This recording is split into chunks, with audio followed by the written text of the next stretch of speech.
ನಮಸ್ಕಾರ ಸ್ನೇಹಿತರೆ, ನಾನು ನಿಮ್ಮ Mallikarjun Patil, corporate coach, motivational speaker. ಇವತ್ತು ನಾನು ಇನ್ನೊಂದು ವಿಷಯನ ನಿಮ್ಮ ಮುಂದೆ ಪ್ರಸ್ತಾಪ ಮಾಡೋದಕ್ಕೆ ಬಂದಿದ್ದೀನಿ. ಆಸೆಯೇ ದುಃಖಕ್ಕೆ ಕಾರಣ ಅಂಥೇಳಿ ಬುದ್ಧ ಹೇಳಿದ ಅಂಥೇಳಿ ಯಾರಾದರೂ ಆಸೆಯನ್ನು ಬಿಟ್ಟಿದ್ದಾರ? ಇಲ್ಲ. ಇದ್ದವರು ಸಮಸ್ಯೆಯಲ್ಲಿದ್ದಾರೆ, ಇಲ್ಲದವರು ಸಮಸ್ಯೆಯಲ್ಲಿದ್ದಾರೆ. ಮದುವೆ ಆಗದವರು ಸಮಸ್ಯೆಯಲ್ಲಿದ್ದಾರೆ, ಮದುವೆ ಆದವರು ಸಮಸ್ಯೆಯಲ್ಲಿದ್ದಾರೆ. ಮಕ್ಕಳು ಆಗದೇ ಇರೋರು ಸಮಸ್ಯೆಯಲ್ಲಿದ್ದಾರೆ, ಮಕ್ಕಳಾದವರು ಸಮಸ್ಯೆಯಲ್ಲಿದ್ದಾರೆ. ಮನೆ ಕಟ್ಟದೇ ಇರೋರು ಸಮಸ್ಯೆಯಲ್ಲಿದ್ದಾರೆ, ಮನೆ ಕಟ್ಟಿದವರು ಸಮಸ್ಯೆಯಲ್ಲಿದ್ದಾರೆ. ವಿದ್ಯೆಯಲ್ಲಿ ಫೇಲ್ ಆದವರು ಸಮಸ್ಯೆಯಲ್ಲಿದ್ದಾರೆ, ವಿದ್ಯೆಯಲ್ಲಿ ಪಾಸ್ ಆದವರು ಸಮಸ್ಯೆಯಲ್ಲಿದ್ದಾರೆ. ಸೊ ಇದು ಎಲ್ಲದಕ್ಕೂ ಏನು ಕಾರಣ ಅಂತ ಹೇಳಿದರೆ, ಬುದ್ಧ ಭಾಳ ಚೆನ್ನಾಗಿ ಹೇಳ್ತಾನೆ, ಆಸೆಯೇ ದುಃಖಕ್ಕೆ ಕಾರಣ. ಎಲ್ಲಿವರೆಗೆ ಈ ದುರಾಸೆ ಅನ್ನೋದು ನಮ್ಮ ಒಳಗಡೆ ಹೋಗೋದಿಲ್ಲ, ನಮ್ಮ ಹತ್ರ ಏನಿದೆ ಅದ್ರ ಬಗ್ಗೆ ನಮಗೆ ಯಾವಾಗ ತೃಪ್ತಿ ಭಾವನೆ ಅಂತ ಬರೋದಿಲ್ಲ, ಆವಾಗ ಅದೇ ದುಃಖಕ್ಕೆ ಕಾರಣ ಆಗ್ತದೆ. ಈಗ ಬಹಳ ಮುಖ್ಯವಾದ ಕಾರಣ ಏನಂತ ಹೇಳಿದ್ರೆ, ನಮ್ಮ ದುಃಖಕ್ಕೆ ನಮ್ಮ ಹತ್ರ ಇಲ್ಲ ಅಂತಲ್ಲ, ಸಮಸ್ಯೆ ಅವರಷ್ಟು ನನ್ನ ಹತ್ರ ಇಲ್ಲ ಅನ್ನೋದು ಮಾತ್ರ. ಸೊ ಅದಕ್ಕೆ ಒಂದು ಸರಿ ಏನಾಗುತ್ತೆ, ಒಂದು ಬುದ್ಧನ ಒಂದು ಇತಿಹಾಸದಲ್ಲಿ ಬರುವಂಥ ಒಂದು ಕತೆ. ಒಬ್ಬ ವ್ಯಕ್ತಿ ಇರ್ತಾನೆ, ಇಡೀ ಜೀವನ ಪರ್ಯಂತ ದುಡಿದು ಇಬ್ಬರು ಗಂಡು ಮಕ್ಕಳು ಇರ್ತಾರೆ. ಒಂದು 2 ಅಂತಸ್ತಿನ ಮನೆ ಕಟ್ಟಿರ್ತಾನೆ. ಇಬ್ಬರು ಮಕ್ಕಳು ಬೇರೆಯಾಗಿರ್ತಾರೆ, ಮೊಮ್ಮಕ್ಕಳು ಇರ್ತಾರೆ. ಮೇಲ್ಗಡೆ ಮಹಡಿಯಲ್ಲಿ ಒಬ್ಬ ಮಗ ಇರ್ತಾನೆ, ಕೆಳಗಡೆ ಮಹಡಿಯಲ್ಲಿ ಒಬ್ಬ ಮಗ ಇರ್ತಾನೆ. ಸೊ ಈ ವ್ಯಕ್ತಿ ಬಹಳ ಆನಂದವಾಗಿ, ಈ ತಾತ ಬಹಳ ಆನಂದವಾಗಿ ಜೀವನ ಮಾಡ್ತಿರ್ತಾನೆ, ಮಕ್ಕಳ ಜೊತೆ ಆಟ ಆಡ್ಕೊಂಡು ಎಲ್ಲ ಆರಾಮಾಗಿ ಇರ್ತಾನೆ. ಒಂದು ದಿನ ಏನಾಗತ್ತೆ, ಅವರ ಮನೆ ಬಾಜು ಒಬ್ಬ ದೊಡ್ಡ ಶ್ರೀಮಂತ ಒಂದು ಬಂಗ್ಲೋ ಕಟ್ಟಿಬಿಡ್ತಾನೆ. ಸೊ ಯಾವಾಗ ಈ ಮುದುಕ ಬಂಗ್ಲೋ ನೋಡ್ತಾನೆ, ಆವಾಗ ಇವನಿಗೆ ಅನಿಸುತ್ತೆ, ನಾನು ಎಷ್ಟು ಬಡವ ಅಂಥೇಳಿ. ಅಲ್ಲಿವರೆಗೂ ಚೆನ್ನಾಗೇ ಇರ್ತಾನೆ ಅವನು. ಇಬ್ಬರು ಮಕ್ಕಳು, 2 ಅಂತಸ್ತಿನ ಮನೆ, ಮೊಮ್ಮಕ್ಕಳ ಜೊತೆ ಆಟ ಆಡ್ಕೊಂಡು ಆರಾಮಾಗಿರ್ತಾನೆ. ಯಾವಾಗ ಅವನ ಮನೆ ಬಾಜು ಒಂದು ಬಂಗ್ಲೋ ಬಂತು, ಆ ಬಂಗ್ಲೋ ನೋಡಿ ಇವನಿಗೆ ಅನಿಸುತ್ತೆ, ನಾನು ಎಷ್ಟು ಬಡವ ಇದ್ದೀನಿ ಅಂತೇಳಿ. ಸೊ ಆವಾಗ ಇಮಿಡಿಯೇಟಾಗಿ ವಿಚಾರ ಮಾಡ್ತಾನೆ, ಸೊ ನಮ್ಮ ಊರಿಗೆ ಬುದ್ಧ ಬಂದಿದ್ದಾನೆ, ಬುದ್ಧನನ್ನು ಸಾಕ್ಷಾತ್ ಭಗವಂತ ಅಂತ ಹೇಳ್ತಾರೆ, ನಾನು ಬುದ್ಧನ ಹತ್ರ ಹೋಗಿ ಐಶ್ವರ್ಯವನ್ನು ಕೇಳಬೇಕು, ಅವನ ಆಶೀರ್ವಾದ ಮಾಡಿದ್ರೆ ಎಲ್ಲವೂ ಸಿಗುತ್ತೆ ಅಂಥೇಳಿ ಇಮಿಡಿಯೇಟಾಗಿ ಬುದ್ಧನ ಹತ್ರ ಹೋಗ್ತಾನೆ. ಬುದ್ಧನ ಹತ್ರ ಹೋಗಿ ಹೇಳ್ತಾನೆ, ಗುರುಗಳೇ ಬುದ್ಧ, ನಾನು ಎಷ್ಟು ಬಡವ ಇದ್ದೀನಿ ನೋಡು, 2 ಅಂತಸ್ತಿನ ಮನೆ ಇದೆ, ಬಾಜು ನೋಡು ಎಂಥ ದೊಡ್ಡ ಬಂಗ್ಲೋ ಇದೆ, ಎಷ್ಟೆಷ್ಟು ಒಳ್ಳೆ ಕಾರುಗಳಿದೆ, ಎಷ್ಟೆಷ್ಟು ಆಭರಣಗಳನ್ನ ಹಾಕ್ಕೊಂಡಿದ್ರು, ಹೇಗೆಲ್ಲ ಜೀವನ ಮಾಡ್ತಿದ್ದಾರೆ. ಸೊ ಅದೇನು ಮಾಡ್ತೀಯ ಗೊತ್ತಿಲ್ಲ, ನಾನು ಇಮ್ಮಿಡಿಯೇಟಾಗಿ ಸಾಹುಕಾರ ಆಗಬೇಕು, ಆ ಥರ ನೀ ನನಗೆ ಆಶೀರ್ವಾದ ಮಾಡು ಅಂಥೇಳಿ ಬುದ್ಧನಿಗೆ ಹೇಳ್ತಾನೆ. ಸೊ ಬುದ್ಧನಿಗೆ ಪ್ರತಿದಿನ ಈ ಥರದ ವ್ಯಕ್ತಿಗಳು ಬರ್ತಿರ್ತಾರೆ. ಬುದ್ಧನ ಒಂದು ವೈಶಿಷ್ಟ್ಯತೆ ಏನಂತ ಹೇಳಿದರೆ, ಯಾವತ್ತೂ ಕೂಡ ಭಾಳ ಪ್ರಾಕ್ಟಿಕಲ್ ಆದಂಥ ಜ್ಞಾನವನ್ನು ಇವರಿಗೆ ಕೊಡ್ತಿರ್ತಾನೆ. ಅವಾಗ ಏನಾಗ್ತಿರುತ್ತೆ ಅಂದರೆ, ಒಂದು ಸೆಲ್ಫ್ ರಿಯಲೈಸೇಷನ್, ಅಂದರೆ ವೈಯಕ್ತಿಕ ಆತ್ಮ ಪರೀಕ್ಷೆ. ನಮ್ಮನ್ನು ನಾವು ಪರೀಕ್ಷೆಗೆ ಒಳಗಡಿಸಿದಾಗ ನಮಗೆ ಒಂದು ಒಳ್ಳೆಯ ಜ್ಞಾನ ಬರುತ್ತೆ. ಸೊ ಅಂಥ ಒಂದು ಪರೀಕ್ಷೆಗೇ ಪ್ರತಿಯೊಬ್ಬ ವ್ಯಕ್ತಿನನ್ನು ಬುದ್ಧ ಒಳಪಡಿಸ್ತಿರ್ತಾನೆ. ಇವನ ಆನಂದನ್ ಅಂತ ಅಂದರೆ ಶಿಷ್ಯ, ಬುದ್ಧನ ಶಿಷ್ಯ ಕೆಸಾಗೋದ್ಯಮಿ ಅಂತ ನೀವೆಲ್ಲರೂ ಕೇಳಿದ್ದೀರ. ಸೊ ಆವಾಗ ಬುದ್ಧ ಹೇಳ್ತಾನೆ, ಆಯಿತು, ನಿನಗೆ ಎಷ್ಟು ಐಶ್ವರ್ಯ ಬೇಕು ಅಷ್ಟೆಲ್ಲ ನಾನು ಆಶೀರ್ವಾದ ಮಾಡ್ತೀನಿ, ನಿನಗೆ ಸಿಗತ್ತೆ.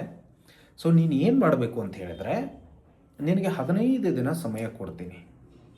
ಈ ಕಲ್ಲಿನ ಹರಳುಗಳಿದೆಯಲ್ವ, ಕಲ್ಲಿನ ಹರಳುಗಳನ್ನು ಆಯ್ದು ಗುಡ್ಡೆ ಹಾಕಬೇಕು, ಕೂಡಾಕಬೇಕು. 15 ದಿನ ಆದಮೇಲೆ ನೀನು ನನ್ನ ಹತ್ರ ಬರಬೇಕು, ನನ್ನ ಕರ್ಕೊಂಡು ಹೋಗಬೇಕು, ನಾನು ಆಶೀರ್ವಾದ ಮಾಡ್ತೀನಿ. ನೀನು ಎಷ್ಟು 15 ದಿನದಲ್ಲಿ ಈ ಕಲ್ಲಿನ ಹರಳುಗಳನ್ನು ಆಯ್ದು ಕೂಡಿ ಹಾಕಿರ್ತೀಯ, ಅವೆಲ್ಲವನ್ನು ವಜ್ರವನ್ನಾಗಿ ಪರಿವರ್ತನೆ ಮಾಡಿಬಿಡ್ತೀನಿ ನಾನು. ನೀನು ಸಾಕಷ್ಟು ಶ್ರೀಮಂತ ಆಗ್ಬೋದು. ಆದರೆ ಕಂಡೀಷನ್ ಏನಂತ ಹೇಳಿದರೆ, 15 ದಿನ ಸಮಯ ಕೊಟ್ಟಿದ್ದೀನಿ ನಿನಗೆ, ಎಷ್ಟು ಬೇಕೋ ಅಷ್ಟು ಹರಳುಗಳನ್ನ ಆಯ್ದು ಗುಡ್ಡೆ ಹಾಕು. ಆದರೆ ಯಾವಾಗ ನೀನು ನನ್ನ ಹತ್ರ ಬರ್ತಿದೀಯಾ, ನಿನಗೆ ಸಾಕು ಅಂತ ಅನ್ನಿಸ್ಬೇಕು, ಆವಾಗ ಮಾತ್ರ ನಾನು ಅದನ್ನು ವಜ್ರವನ್ನಾಗಿ ಪರಿವರ್ತನೆ ಮಾಡೋಕ್ಕಾಗತ್ತೆ, ಇಲ್ಲ ಅಂದರೆ ಆಗೋದಿಲ್ಲ ಅಂತ ಹೇಳ್ಬಿಡ್ತಾನೆ. ಈ ವ್ಯಕ್ತಿಗೆ ಬಹಳ ಖುಷಿಯಾಗಿಬಿಡುತ್ತೆ, ಏನು ಎಂಥ ಆಫರ್ ಇದು, 1 ಟೈಮ್ ಆಫರು ಅಂಥೇಳಿ ಇಮಿಡಿಯೇಟಾಗಿ, ಆಯಿತು ಭಗವಾನ್ ಬುದ್ಧರೇ, 15 ದಿನ ನಾನು ಕಲ್ಲಿನ ಹರಳುಗಳನ್ನು ಆಯ್ದು ನಿಮ್ಮ ಹತ್ರ ಬರ್ತೀನಿ, ತೃಪ್ತಿ ಮನೋಭಾವದಿಂದ ನಿಮ್ಮ ಹತ್ರ ಬರ್ತೀನಿ, ಇಮಿಡಿಯೇಟಾಗಿ ನೀವು ಅವುಗಳೆಲ್ಲವನ್ನು ವಜ್ರವನ್ನಾಗಿ ಪರಿವರ್ತನೆ ಮಾಡಿ ಅಂತ ಹೇಳ್ತಾನೆ. ಸೊ ಆವಾಗ ಈ ಮುದುಕ ಹೋಗ್ತಾನೆ, ಹಳ್ಳ ಹಾಯಿಸೋದಕ್ಕೆ ಶುರು ಮಾಡ್ತಾನೆ. ಹಳ್ಳುಗಳು ಕಲ್ಲು ಥರ ಕಾಣೋದಿಲ್ಲ, ವಜ್ರ ಥರ ಕಾಣ್ತಿರತ್ತೆ. ರಾತ್ರಿ ಹಗಲು ಊಟ ಇಲ್ಲ, ನಿದ್ದೆ ಇಲ್ಲ. ಯಾಕಂದರೆ 15 ದಿನ ಟೈಮ್ ಕೊಟ್ಟಿದ್ದಾನೆ, 1 ಟೈಮ್ ಆಫರು. ಸಮಯ ವ್ಯಯನೇ ಮಾಡ್ತಾ ಇಲ್ಲ, ಮುದುಕ ಆಯ್ತಾ ಇದ್ದಾನೆ. ಜನ ಎಲ್ಲ ಹೇಳ್ತಿದ್ದಾರೆ, ಏನು ಹುಚ್ಚಾತಿದೆಯಾ ಅವನಿಗೆ, ಯಾಕೆ ಕಲ್ಲಿನ ಹಾಳುಗಳನ್ನ ಆಯ್ಕೆ ಮಾಡ್ತಿದ್ದಾನೆ ಅಂತೇಳಿ.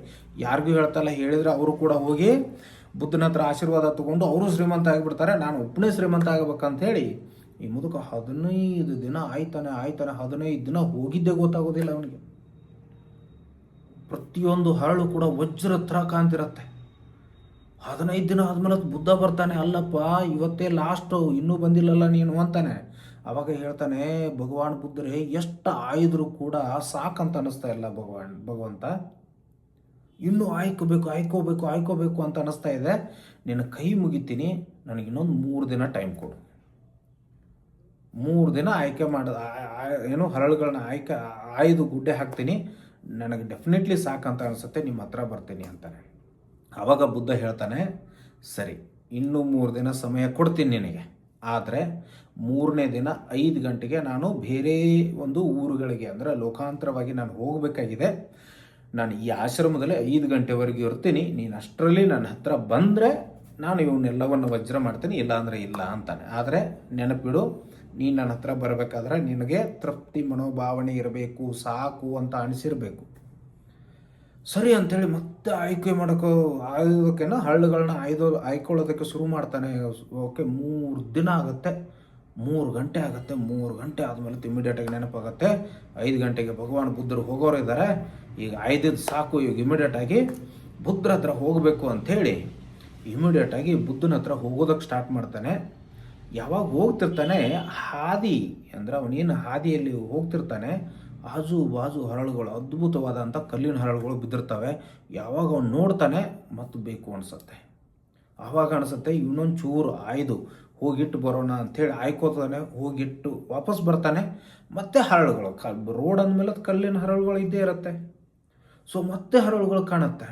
ಆವಾಗ ಮತ್ತೆ ಬೇಕು ಅನಿಸುತ್ತೆ, ಮತ್ತೆ ಹರಳುಗಳನ್ನು ಹೋಗಿ ಅಲ್ಲಿ ಹಾಕಿ, ಹೀಗೆ ಇಡೀ ದಿನ ಆದರೂ ಬುದ್ಧನ ಹತ್ರ ಹೋಗೋದೇ ಇಲ್ಲ, ಅವನಿಗೆ ಸಾಕಂತ ಅನಿಸೋದೇ ಇಲ್ಲ. ಆವಾಗ ಬುದ್ಧ ಅಲ್ಲಿಂದ ಹೋಗಿಬಿಟ್ಟಿರ್ತಾನೆ. ಇವನು ಇಲ್ಲಿ ಕಲ್ಲಿನ ಹಳ್ಳ ಹಾಕ್ಕೊಂಡು ಇಲ್ಲೇ ಕೂತಿರ್ತಾನೆ. ಸೊ ಇದರ ಅರ್ಥ ಏನಂತ ಹೇಳಿದರೆ, ಜೀವನದಲ್ಲಿ ಗಳಿಸೋದ್ರಲ್ಲಿ, ಎನಿಸೋದ್ರಲ್ಲಿ, ಕೂಡಿಟ್ಟೋದ್ರಲ್ಲಿ ನಮ್ಮ ಜೀವನದ ಒಂದು ಅದ್ಭುತತೆಯನ್ನು, ಅಂದರೆ ಎಷ್ಟು ದಿನ ನಾವು ಈ ಭೂಮಿ ಮೇಲೆ ಬದುಕಿರ್ತೀವಿ ಅಷ್ಟು ದಿನ ಆನಂದವಾಗಿ ಬದುಕೋದಕ್ಕೋಸ್ಕರ ನಾವಿಲ್ಲಿ ಬಂದಿದ್ದೀವಿ.